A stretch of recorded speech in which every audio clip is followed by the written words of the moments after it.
জুলুম যারা করলা বন্ধু, বলেন না জুলুম যারা করলা বন্ধু, হারাইলা দুঃখ জনম জনমকে দিও তোমার হবে না মাসুল। একেবারে ভেবে দেখো না তোমার কোথায় ঠিকানা, একেবারে ভেবে দেখো না তোমার কোথায় ঠিকানা।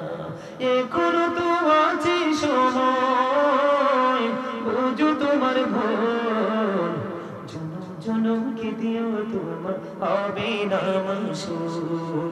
বৃষ্টি যখন আসে বন্ধু শীতল মরুভূমি, তওবা করো ক্ষমা পাবে বলে গেলাম আমি। তোমার জীবন মোহনা কোথায় সে তো জানো না, তোমার জীবন মোহনা কোথায় সে তো জানো না।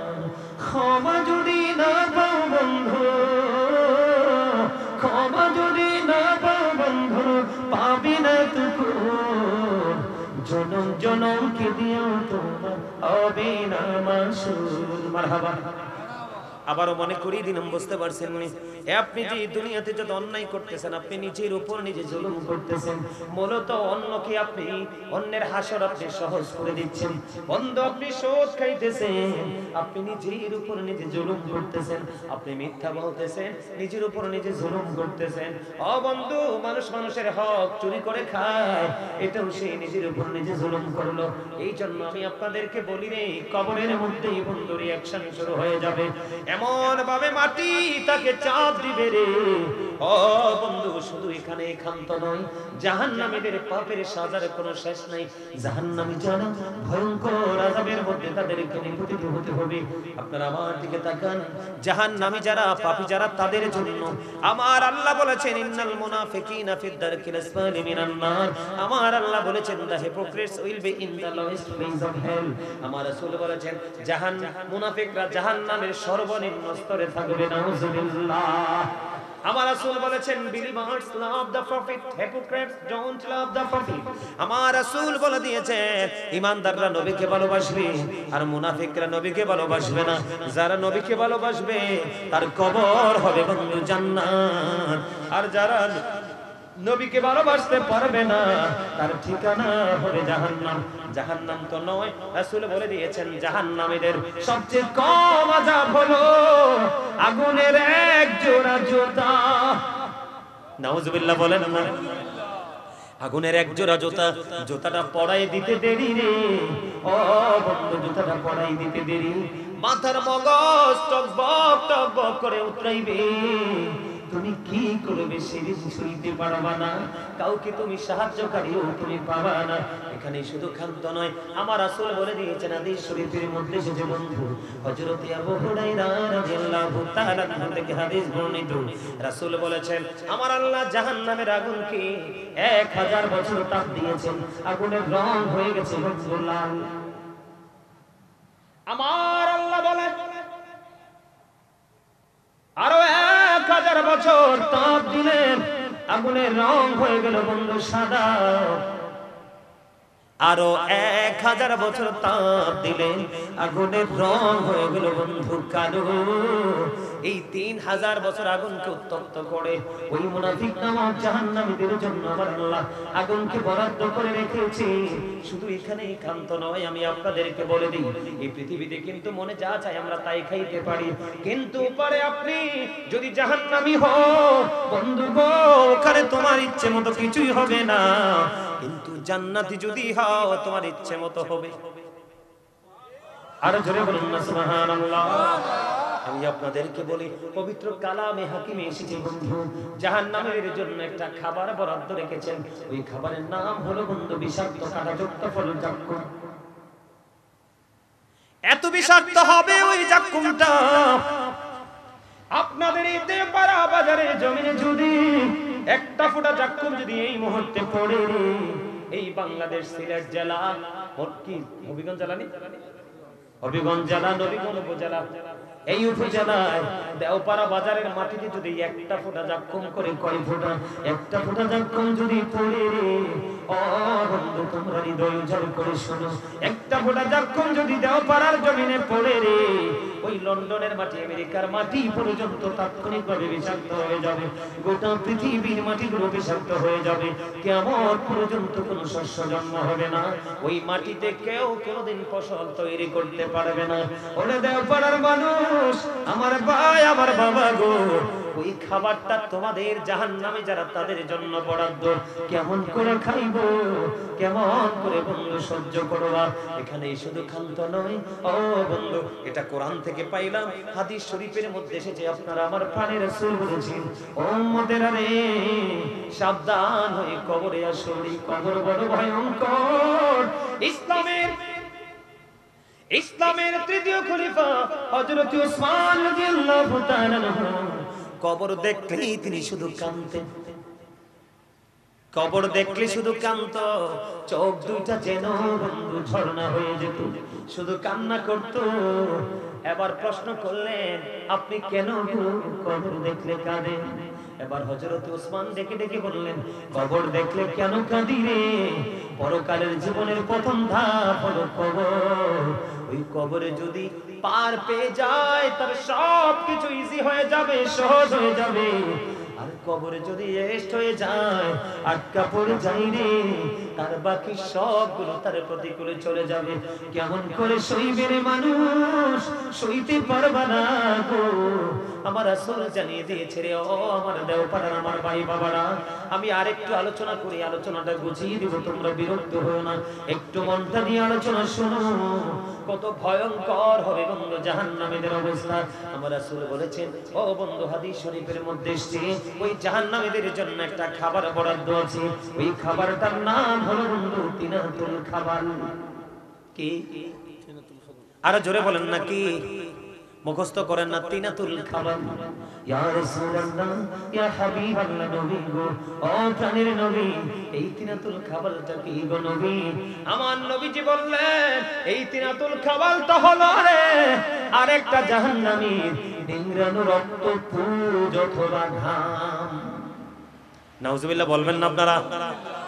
রক্ত, পচা পুজ মানুষের শরীরে বিষ পোড়া হয় না? পাকার পরে দেখবেন বিষ পোড়া বার হয় কিনা।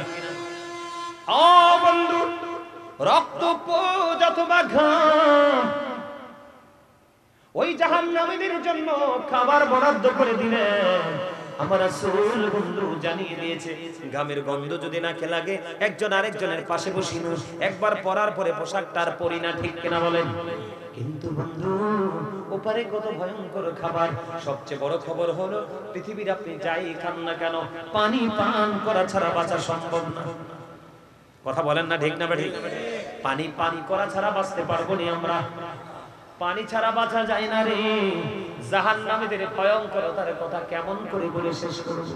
জাহান্নামে যারা অপরাধী, যারা বন্ধু, তাদের জন্য, তাদের যখন পানির তৃষ্ণা লাগবে, তাদের জন্য পানি বরাদ্দ করে দেওয়া হয়েছে। ওই পানি এত উত্তপ্ত, এত গরম গো, ওই পানিটা তার মাথায় দিয়ে ঢেলে দেওয়া হবে। কি দিয়ে? মাথা দিয়ে ঢেলে দেওয়া হবে। মাথায় ঢালতে দেরি, পেটের মধ্যে ঢুকতে দেরি হবে না। পেটটার মধ্যে ঢুকতে দেরি রে, মোমের মধ্যে আগুন লাগলে যেমন বন্ধু মোমটা গলে নিশ্চিহ্ন হয়ে যায়, বরফের মধ্যে পানি লাগলে যেমন বরফ নিশ্চিহ্ন হয়ে যায়, কিন্তু বন্ধু পাপীরা নিশ্চিহ্ন হবে না। একবার পড়বে আবার ছাই হবে, একবার ধ্বংস হবে আবার পুনরায় পুনর্জীবিত হবে। বলে কেমন বন্ধু? ও বন্ধু, পানিটা আপনার মাথায় ঢালবে, পেটের মধ্যে ঢুকবে, 2 রানের মধ্যখান দিয়ে বন্ধু লিকুইড হয়ে বের হতে থাকবে। তবে দুঃখজনক হলেও সত্য, ও বন্ধু, পৃথিবীতে বিড়ি খাওয়াইয়া পক্ষে আনা যায়, কথা কন, নাস্তা খাওয়াইয়া পক্ষে আনা যায়, প্রেমের বন্ধন লাগাইয়া 500-1000 টাকা ঘুষ দিয়ে পক্ষে আনা যায়। ও বন্ধু, বিচার যদি তোমার বিপক্ষে চলে যায়, কোন না কোনো কিছু দিয়ে সেইটাকে তোমার পক্ষে আনা যায়। ওরে দাও পাড়ার মানুষ, তোমরা শুনে রাখো, এত ভয়ঙ্কর অবস্থা হবে কাল হাসরের দিন। কবর, হাসর, তোমার প্রত্যেকটা জায়গা বিপদে পরিপূর্ণ থাকবে, কিন্তু আমার আল্লাহ বলে দিয়েছেন, এখানে কিন্তু পার পাইতে পারো বিনিময় দিয়ে। কথা বলেন না কেন? বিনিময় দিয়ে কোনো না কোনো ভাবে আপনি পার পেয়ে বেঁচে যেতে পারেন, কিন্তু আমার আল্লাহ জাহান্নামীদেরকে ভয়ঙ্কর খবর দিয়েছে। আল্লাহ বলেছেন, লা ইয়ামুতু, পিপল উইল নট ডাই, সেদিন মানুষগুলো মরতে পারবে না। আল্লাহ বলেছেন ফিহা ওয়ালা ইয়াহইয়া, people will not be able to live that day, সেদিন মানুষগুলো বাঁচতে পারবে না। আমার আল্লাহ বলে দিয়েছেন ওয়ামান হাবিয়া গাইবিন, আমার আল্লাহ বলে দিয়েছেন people will not be able to escape that day, সেদিন মানুষগুলো সেখান থেকে পালাইতেও পারবে না। আপনি যদি বলেন হুজুর আমি ছুটি আসব, দৌড় দিয়ে পালিয়ে যাব, আমার আল্লাহ এমন চিন্তা যারা করেন তাদের জন্য ওয়াজ করেছেন। আমার আল্লাহ বলেছেন ইন্না বাতুশা রাব্বিকা লাশাদীদ, the seizing of Allah is difficult, আল্লাহর ধরা, আল্লাহর পাকড়াও বড় শক্ত, বড় কঠিন। আল্লাহ বন্ধু শক্ত করে ধরবে রে, তুমি চাইলেও দৌড় দিয়ে যাইতে পারবা না। তুমি তোমার আমলনামা লুকাইতে চাইবা, পারবা না, পারবা না। আমার আল্লাহ বলেছেন ইন্নাল্লাহা সারিউল হিসাব, Allah is quick to take account, Allah হিসাব গ্রহণে অত্যন্ত তৎপর। কি করবেন? আরো জোরে বলেন। এবার দিব एग्जांपल, নেবেন নি? কথা বলেন, एग्जांपल নেবেন নি? আযাবটা মানুষের যে আসে, আযাবটা কেমন করে আসে? এই যুগের আপনাদের এলাকার ছেলেরা জিন্স প্যান্ট পরে কি পরে না? কথা বলেন না কেন? একদম বর্তমান প্রেক্ষাপট নিয়ে আলোচনা, জাহান্নামী চিহ্নিত করতে হবে। আমার দিকে তাকান, জিন্স প্যান্ট পরে কি পরে না? জাহান্নামে যাইতে হলে এতটুকুই যথেষ্ট। আমার দিকে তাকান। আল্লাহ রাব্বুল আলামিন বান্দার জন্য 3 শ্রেণীর পোশাক দিয়েছে। কয় শ্রেণীর? একটা হলো লজ্জাস্থান ঢাকার পোশাক, আরেকটা হলো সাজের পোশাক, আরেকটা হলো তাকওয়ার পোশাক। আমার আল্লাহ বলে দিয়েছেন লিবাসুত তাকওয়া যালিকা খায়র, আমার আল্লাহর কাছে সবচেয়ে উত্তম পোশাক হলো তাকওয়ার পোশাক। এদিক তাকান, জাহান্নামীদেরকে পরিচয় করিয়ে দেই। জাহান্নামে যাওয়ার জন্য কতটুকু অপরাধ যথেষ্ট সেটা বুঝাইয়ে দেই।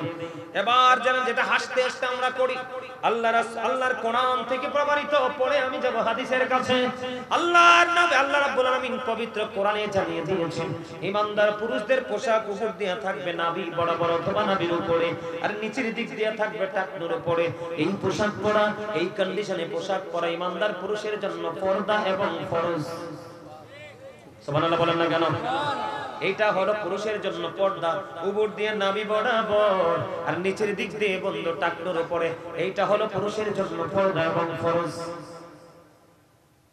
আপনি বলেন এখনকার ছেলেরা কি পর্দা করে ফরজ মানে? আপনাকে আল্লাহ রাব্বুল আলামিন সুন্দর করে বানিয়েছে, সুন্দর করে বানিয়ে সুন্দর রাখার জন্য সুন্দর পোশাক দিয়েছি। আপনার লজ্জাস্থান ঢাকার জন্য, যার লজ্জা নাই তার ঈমান নাই। আপনি এমন পোশাক পরেছেন, যেই পোশাক পরার পরে আপনি নামাজে রুকু দেওয়ার পরে আপনার পিছন দিক দিয়ে লজ্জাস্থান দেখা যায়। রাস্তাঘাটে খালি গায়ে হাঁটলে পুরুষের সামনের দিক দিয়ে লজ্জাস্থান দেখা যায়। কথা বলেন না কেন? এদিক তাকান, বুখারী শরীফের মধ্যে আসছে জাহান্নামে যাওয়ার জন্য এইটুকুই যথেষ্ট। জাস্ট एग्जांपल দিব এখন থেকে শুরু কিছু সময়। আমি আপনাকে বলে বুখারী শরীফের মধ্যে এসেছে যেই পুরুষের পোশাকটা বন্ধ উপর দিয়ে থাকবে নাভির নিচে, উপর দিয়ে নিচে দিয়ে থাকবে টাকনুর নিচে, তার ঠিকানা হলো জাহান্নাম। তার নামাজ আল্লাহর দরবারে কবুল হবে না। তার एग्जांपल, আল্লাহ রাসূল মসজিদের মধ্যে অবস্থান করতেছে, একজন ব্যক্তি এসে বন্ধ নামাজের নিয়ত বাঁধলো। নামাজের নিয়ত বাঁধার পরে নবীজি বললেন তুমি ওযু করে আসো। তার মানে নামাজের নিয়ত ভেঙে ফেলো। তিনি নামাজের নিয়ত ভেঙে বন্ধ ওযু করতে গেলেন। ওযু করে এসে তিনি আবার নামাজের নিয়ত বাঁধলেন। আবার রাসূল বললেন তুমি ওযু করে আসো। তিনি আবার নিয়ত ভেঙে ওযু করতে গেলেন। আবার ওযু করে এসে তিনি বন্ধ নামাজের নিয়ত বাঁধলেন। আবার রাসূল বললেন তুমি ওযু করে আসো। এবার প্রশ্ন করলেন ইয়া রাসূলুল্লাহ, ইয়া হাবিবাল্লাহ, নবী গো, ওগো প্রাণের নবী, আপনি বারবার কেন বলছেন ওযু করার জন্য? আমার রাসূল বলেছে তোমাকে বারবার এই জন্য বলেছি ওযু করার জন্য, তুমি কিয়ামত পর্যন্ত নামাজ পড়তে পারবে, ওই নামাজ দিয়ে আল্লাহ পর্যন্ত পৌঁছাতে পারবে না। তার কারণ হলো তুমি নামাজ পড়ার জন্য পোশাকের যেই শর্ত, পোশাকের যে কন্ডিশন, তুমি এটাকে পুরোপুরি ভাবে ওভারটেক করেছো। আল্লাহর অর্ডারকে তুমি অমান্য করেছো, উপেক্ষা করেছো। উপর দিয়ে রাখার কথা ছিল তোমার টাক নাভির উপরে অথবা বরাবর, নিচে দিয়ে রাখার কথা ছিল টাকনুর উপরে, উপর দিয়েও নিচে নামাইছো, নিচের দিক দিয়ে তুমি টাকনুর নিচে নামিয়ে দিয়েছো। শুধু টাকনুর নিচে না, পায়ের মোড়ার নিচে। আপনারা কি আমার কথা বুঝেন না? ভুল বলছি? কোথায়?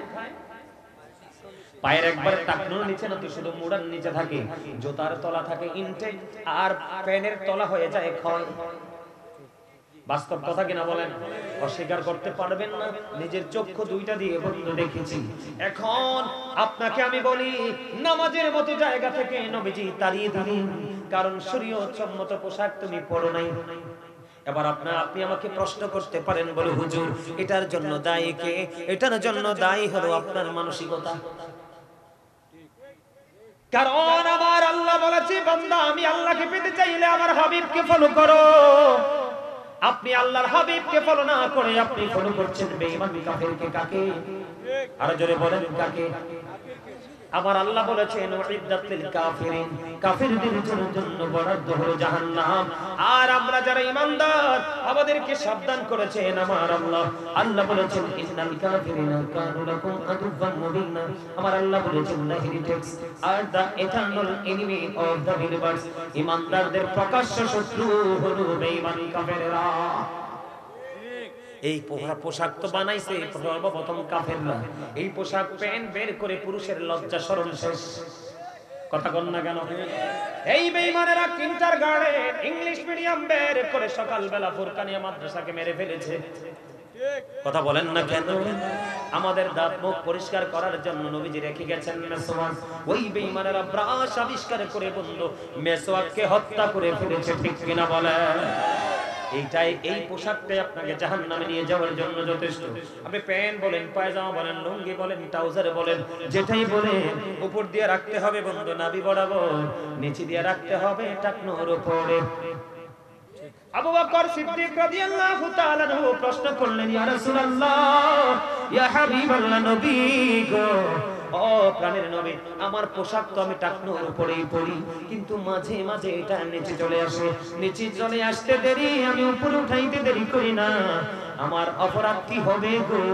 আমার নবী বললেন, না না না, অপরাধ হবে না। তুমি যদি নিচে নামার সাথে সাথে যদি তুমি মনে করো আল্লাহর হুকুম অমান্য হয়ে গেছে, তুমি একটু উপরে উঠাইয়া ফেলো, তাহলে তোমার কোনো অপরাধ হবে না। আজকে অনেক ছেলেরা মনে মনে বলবে, হুজুর বলেছে টাকনোর নিচে প্যান্ট পরা যাবে না, আমি পরবো না। তুমি নিচে দিয়ে যেমনি টাকনোর উপরে রাখতে হবে রে, তেমনি তোমার উপরটাও নাভি বরাবর রাখতে হবে। একটা করবা আর একটা ছাড়বা, তুমি পরিপূর্ণ হইতে পারবা না। জাহান্নামে যাওয়ার জন্য আর কিছু লাগবে? যথেষ্ট কিনা বলেন? হ্যাঁ, এবার আসেন আপনাদের এলাকার মানুষগুলো, আপনাদের এলাকাতে মানুষ আসেনি, মানুষের জায়গা জোর করে দখল করতে চায়? আসেনি? আসেনি? আমার কথা বলেন, আসেনি? আমি আপনাদেরকে মানে এক্সাম্পল দিচ্ছি। যেই ব্যক্তি পৃথিবীতে কারো জায়গা জোর করে 1 বিঘা পরিমাণ জায়গা দখল করবে, তার গলায় 60টা পৃথিবী ঝুলাই দেওয়া হবে। এটা তার বহন করতে হবে অনন্তকাল, হিসাব সারা দিন। এই এদিকে তাকান, ধরেন আপনার এই পানির বোতলটাই এখানে কত আছে? হাফ লিটার, তার মানে আধা লিটার, তাই তো? আপনি এটাকে কতক্ষণ হাতে রাখতে পারবেন? এক্সাম্পল দেই, আগামী কালকে পরীক্ষা করবেন, যেহেতু জাহান্নামের ওয়াজ, পাপী লোকদের সিম্পটম নিয়ে আলোচনা। এখানে আছে বন্ধু, কথার কথা এক্সাম্পল, জাস্ট 500 গ্রাম পানি কয় গ্রাম? অথবা কিছু কম আছে। এই 500 গ্রাম যখন আপনি হাতে নিয়ে 1 কিলোমিটার হাঁটবেন, এটা হবে বন্ধু 1000 গ্রাম। ভারী হয়ে উঠবে আস্তে আস্তে। কথা বলেন না? আরো যদি আরো 1 কিলোমিটার হাঁটেন, এটার গ্রাম হবে 1500 গ্রাম। আরো কিছু দূর যদি আপনি হাঁটেন, এটার দাম গ্রাম হবে 2000 গ্রাম। কথা কি বুঝতে পেরেছেন? একটা সময় আপনারা বেয়াদবি নিয়েন না, একটা সময় আপনার হাত দিক দিয়ে লুজ হয়ে যাবে, কবজির পাওয়ার বন্ধু লেস হয়ে যাবে। একটা সময় আপনার মনের অজান্তেটা ছুটে পড়বে, হালাই দিলাম। কথা বলেন না কেন? বাস্তব কিনা বলেন? এইরকম প্র্যাকটিক্যালি আমি আপনাদেরকে বুঝিয়ে দিলাম। এখানে কিন্তু ভাই একটু দেন তো, আপনি আমার আলেম, আপনি আমার ভাই, আপনাকে বলতে পারি, কিছু মনে করবেন না।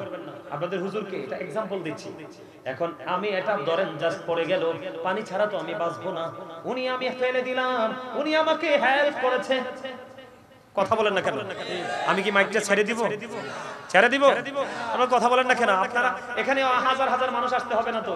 মাহফিল কবুল হওয়ার জন্য হাজার হাজার লক্ষ লক্ষ মানুষ শর্ত নয়, শর্ত হলো প্রেম, শর্ত হলো তাকওয়া। এখানে একটা মানুষ যদি প্রেম এবং তাকওয়া নিয়ে থাকে, আজকের মাহফিল আল্লাহর দরবারে কবুল হয়ে যাবে।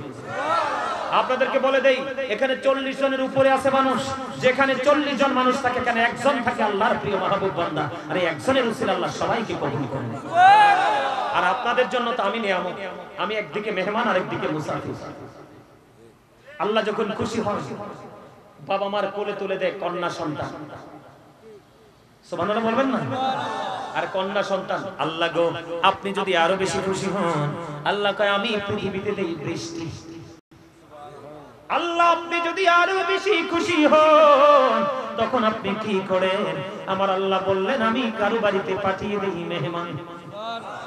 আপনারা মেজবান, আমি হইলাম মেহমান। মেহমানের দোয়া নিঃশর্তে কবুল হয়ে যায়। বন্ধু বলতেছিলাম আমার এই ভাই আমার মেয়ে, আমি এক্সাম্পল ইচ্ছে করে ফেলাইছি কিন্তু পরিস্থিতিটা বোঝানোর জন্য। আমার ভাইটা ফেলে যাওয়ার পরে তিনি আমাকে তুলে দিলেন, কিন্তু ওপারে কেউ তো তুলে দিবে না। আমার আল্লাহ বলেছেন লা ইয়ামুতু ফিহা ওয়ালা ইয়াহইয়া ওয়া মা হুম আনহা বিগাইবিন। বাঁচতে পারবা না, মরতে পারবা না, পালাতেও পারবা না। আমার আল্লাহ বলেছেন ওয়া মা লিয-যালিমিনা মিন আনসার। তুমি তখন কোনো সাহায্যকারীও পাবে না, কারণ আমি তোমার জন্য কোনো সাহায্যকারী রাখি নাই। জোরে জোরে বলেন না নাউযুবিল্লাহ, আর জোরে বলেন না নাউযুবিল্লাহ। ও বন্ধু, 1 কেজি বা আধা কেজি আপনি আমি আর কি করতে পারবো না, বহন করতে পারবো না। নির্দিষ্ট সময়ের পরে বন্ধু এটা ছেড়ে দিব, কিন্তু ওপারে কত সময় আপনার গলায় ঝুলিয়ে দিবে। 7টা পৃথিবী আপনাকে বহন করতে হবে মাত্র 1টা বিঘা জায়গা দখল করার কারণে জোর করে। এবার আসেন, এখানে শুধু ক্ষান্ত নয়, জাহান্নামী হবে কারা? সাপোর্টাররাও জাহান্নামী হবে। রাসূল বলেছেন তুমি জানো লোকটা ক্যারেক্টারলেস, তার মানে চরিত্রহীন, লম্পট। কথা বলে না? তুমি জানো মানুষটা খারাপ, কিন্তু তারপরেও তুমি 500 টাকার জন্য বাজারের দিন একটা মাছের জন্য ও বন্ধু, অথবা তোমার কোনো বিপদ মুক্তি করে দিয়েছে এই জন্য তুমি অপরাধীকে অপরাধ করার জন্য উৎসাহ দিয়েছো, সাপোর্ট দিয়েছো। নবীজি বলেছেন অপরাধী জানার পরেও যে অপরাধীকে সাপোর্ট দেবে সে মুসলমান থেকে খারিজ হয়ে যাবে, সে আর কখনো মুসলমান থাকতে পারে না। জোরে কন্যা নাউযুবিল্লাহ। গেল বন্ধু একটা एग्जांपल। এখন বর্তমানে নাথিং বাংলাদেশে ইনকাম করা একবারে সহজ হয়ে গেছে। ইজি ভাবে মানুষ আর্ন করতে পারে মান্থলি, ঠিক কিনা বলে? এটার নাম হলো কি? সুদ। কথা কয় না? কেউ কেউ বলে মুনাফা, আবার কেউ কেউ বলে বন্ধু ইন্টারেস্ট। আছে না নাই? কথা বলেন না, কথা কয় না? আসেনিও। আমি আপনাদেরকে বলি সামুরা ইবনে জুনদুব রাদিয়াল্লাহু তাআলা আনহু থেকে হাদিস বর্ণিত। নবীজি একদিন সাহাবায়ে কেরামের, বুখারী শরীফের হাদিস, নবীজি একদিন সাহাবায়ে কেরামকে প্রশ্ন করলেন, ও সাহাবীরা রে, তোমাদের মধ্যে এমন কি কেউ মাত্র আজকে কোনো স্বপ্ন দেখেছো? সাহাবীরা বললেন ইয়া রাসূলুল্লাহ না না না, আমাদের মধ্যে এমন কেউ নাই, আমরা স্বপ্ন দেখেছি নবী। এবং নবীজি বললেন আমি একটা স্বপ্ন দেখেছি, তোমাদেরকে বলবো। ইয়া রাসূলুল্লাহ শুনতে মনে চাই গো নবী। অনেক বড় হাদিস বন্ধু, কমপক্ষে 40 থেকে 45 মিনিট লাগবে পুরো হাদিস শরীফটা ব্যাখ্যা করতে, আমি পুরোটা পড়বো না। এর মধ্যে একটা অপশন হলো নবীজি সাহাবায়ে কেরামকে ডেকে ডেকে বলেছেন সাহাবীরা শুনো, আমার কাছে দুইজন ফেরেশতা আসলো। কি? দুইজন ফেরেশতা আসলো, এসে বলল ইয়া রাসূলুল্লাহ চলুন। আমি দুইজন ফেরেশতার সাথে চলতে শুরু করলাম। অনেকগুলো দৃশ্য আমি দেখতে পেলাম। কি পেলাম? অনেকগুলো দৃশ্য আমি দেখতে পেলাম। ও বন্ধু আমার দিকে তাকান, নবীজি যে দৃশ্যগুলো দেখেছেন এর মধ্যে সেকেন্ড দৃশ্যটা হলো আমার রাসূল বললেন আমি দেখতে পাইলাম একটা লোক গদির মধ্যে এইভাবে চিত হয়ে হেলান দিয়ে আছে। এদিকে তাকান, হেলান দিয়ে আছে। আরেকজন বন্ধু লোহার শক্ত চিরুনি দিয়ে এই দিক দিয়ে তার চামড়াটা তুলে ফেলতেছে, চিৎকার করতেছে। একদিকে চামড়াটা তুলতেছে, আরেক দিক দিয়ে জোড়া লাগতেছে, আরেক দিক দিয়ে জোড়া লাগতেছে, আরেক দিক দিয়ে তুলতেছে। এই অবস্থা দেখে রাসূলের সঙ্গীদেরকে প্রশ্ন করলেন ফেরার পথে, ওই মানুষটা কে, তার অপরাধ কি? এবার আমার রাসূল বললেন ওই মানুষটা হলো দুনিয়ার মিথ্যাবাদী। নাউজুবিল্লাহ বলেন না কেন? এই মানুষটা কি? দুনিয়ার মিথ্যাবাদী। একদিক দিয়ে জীবন্ত মানুষের চামড়া তোলা হচ্ছে, আরেক দিক দিয়ে জোড়া লাগতেছে, এমনি ভাবে চিৎকার চলতেছে, সাজাও চলতেছে। বন্ধু আমি আপনাদেরকে বলে দেই, আমাদের দেশে অনেক বক্তা আছে দেখবেন কাল্পনিক গল্প বলে স্টেজে বসে বসে। একটা কথা মনে হইছে কইলেই তেমনি, আরে আমি না, বক্তার স্টাইল ডিজাইন। কথা কয় না কেন? এরকম বক্তা আছে না নাই? আবার নিজেকে পীর দাবি করে। তার চেহারা দেখলে আমার কাছে বন্ধু পীর তো থাক দূরের কথা, হক্কানি আলেম মনে হয় না। না ভুল বলছি? কয়দিন আমি দেখছি এক বক্তা বলতেছে সিলেটে নাকি মাহফিলে এসেছে, সভাপতি নাকি বলছে হুজুর একটু বিরতি দেন, তখন নাকি বিরতি নিছে, তারপরে বলছে যে আমি চাইয়া দেখলাম একটু করে ব্রেক ফিলের মতো ধোঁয়া ওঠে। পরে সভাপতি আসার পরে জিজ্ঞেস করলাম ব্যাপার কি? কয় ব্যাপার হলো ওইখানে সবাই মিলে বিড়ি খাইছি। নাউজুবিল্লাহ। এটা আমার বক্তব্য নয়, ওই বক্তার বক্তব্য আমরা শুনছেন কিনা জানি না, শুনেন নাই? বন্ধু কাল্পনিক গল্প বানিয়ে বানিয়ে বলে মানুষকে মজা দেওয়ার জন্য। রাসূল বলেছেন মানুষের মনের ঘরে ধোলা দেওয়ার জন্য কেউ যদি কাল্পনিক গল্প বানিয়ে বলে এটাও মিথ্যা। ও বন্ধু, এটাও মিথ্যার অন্তর্ভুক্ত। যে ব্যক্তি মিথ্যা বলবে তার সিকিউরিটির জন্য তার সঙ্গে যে ফেরেশতা দেওয়া আছে ওই ফেরেশতাগুলো 1760 গজ দূরে চলে যায় তাকে ফেলে। শুধু মিথ্যা বলার কারণে তার মুখের দুর্গন্ধ বের হয়। জোরে জোরে বলেন না নাউজুবিল্লাহ। বুঝতে পারছেন নি সাজাটা? বুঝতে পারছেন নি? ও বন্ধু, তার চরিত্র হলো মানুষের চরিত্র হলো কেউ এই ঘর থেকে এই ঘরে মিথ্যা কথা বলে ঝগড়া লাগায়, কেউ এই বাড়ি থেকে ওই বাড়ি, কেউ এই সমনি থেকে ওই সমনি, আসরা নাই? এমনি করে করে বন্ধু এখন বর্তমানে সোশ্যাল মিডিয়ায় দেখা যায় কি সমস্যা কি যাইলে জানাতে সোশ্যাল মিডিয়ায় দেখা যায় বন্ধু মিথ্যার ছড়াছড়ি, ঠিক কিনা বলেন? সংবাদ পাঠক পাঠিকারা ও বন্ধু এইভাবে টেনে টেনে তাদের সাজা কন্টিনিউ বরাদ্দ রইল। নাউজুবিল্লাহ। আমার নবীজি আরেকটা দৃশ্য দেখতে পেয়েছে, আমার রাসূল আরেকটা দৃশ্য দেখতে পেলেন। একজন লোক রক্তের নদীতে সাঁতার কাটে। কি কাটে? রক্তের নদী দিয়ে সাঁতার কাটতেছে। ওরা সাঁতার কেটে কেটে কুলে আসতে চায়, আরেকজন পাথর নিয়ে বন্ধু কুলে দাঁড়িয়ে আছে। আসতে যখন চায় তাকে পাথর মারা হয়। এবার সঙ্গীদেরকে নবীজি প্রশ্ন করলেন এই মানুষটাকে, তার অপরাধ কি? এবার এই কথা বলার পরে আবার এই ফেরেশতারা বলল নবী গো ওইটা হলো দুনিয়ার শোধ করে এই জন্য তার এই সাজা বহাল। নাউজুবিল্লাহ বলেন না? সত্য খায় না, গরিবের শরীরে রক্ত চষে নিয়ে আসে। কথা কয় না কেন? শুধু তাই নয়, নবীজি যখন মেরাজে গেলেন, মেরাজে যাওয়ার পরে জাহান্নামের দিকে নজর দিলেন। নজর দিয়ে চাইয়া দেখে এক একটা মানুষের পেট এক একটা ঘোড়ের মতো বড় বড়। ও জিবরাইল, এই ঘোড়ের মতো বড় বড় পেট ওলা মানুষগুলো কারা? এবার জিবরাইল লেগে লেগে বললেন ইয়া রাসূলুল্লাহ